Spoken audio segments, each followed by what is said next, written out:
Wetwogerera kati waliwo ugamba mutino kati ngafu abalunda enkoko amagi gali ku float amagi mangi everywhere kati buli omu muyimbi atunda mu kikuubo muyimbi alimu arcade muyimbi omwowino muyimbi then waliwo abayimbi kati abayimbi tulina bangi mboyizo kola ekivulo okumala omwezi mulamba nga leero gamba wakadonkamu omu arcade bayimba kagamba tufulo abayimbi bayitiridde obungi naye kati ayitawo ani ashootinga kyekyo kiri awo guno omwaka gubadde gwa competition y'amaanyi mutino tufunye abayimbi abapya bangi. We have many new artists and abaana balungi naye they are one hit wonder artists akuba one hit n'alowooza mbu ayiseewo so bwolina okukirwanirira n'obeera ng'olina ennyimba ennyingi nyongeza Chameleone kubanga ye Chameleone is a hit maker. Bebe Cool yasinga ennyimba ennyingi Bobi Wine akuba nsonga buli omu gwe wekuttewo omuyimbi omulala gwe weekwatawa n'ekyo ekibabuze mbw'osanga abayimba nga Lydia Jasmine nga miliyoni osanga nga abayimba nga Waikibenda nga miliyoni kati awo wali wakavuya kati abasatu abo ngamba Bebe Cool is international, Chameleone is international but too much of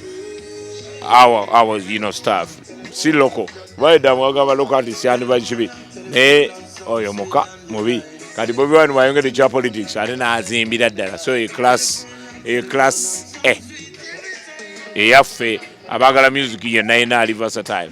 yeeyo. So in no particular order tosobola tuwa nti ono nono nti ono yasinze ono yazzeeko ono tewali asinze tewali asembye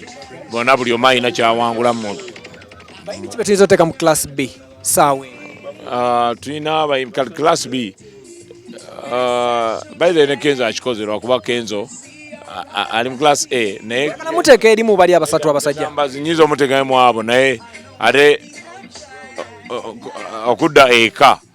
ate si w'amaanyi kati. So generally tukitwalire ku generic level. Kali generic level is not bad. He can be a living legend because abadde akikuba international ne wano yasooka n'akikuba naye abanigeria ne bamwonoona tumutwalire awo mutino wali nnyo kali nga bonalaba mutino kino kisolo naye waliwo akakira kali Kenzo ali mukira. Lutalo baani abo bo bagudde ye bandi enda Lutalo agwa side zeeyo Lutalo takoze bubi mulungi kubanga ate kati atanze crossing just because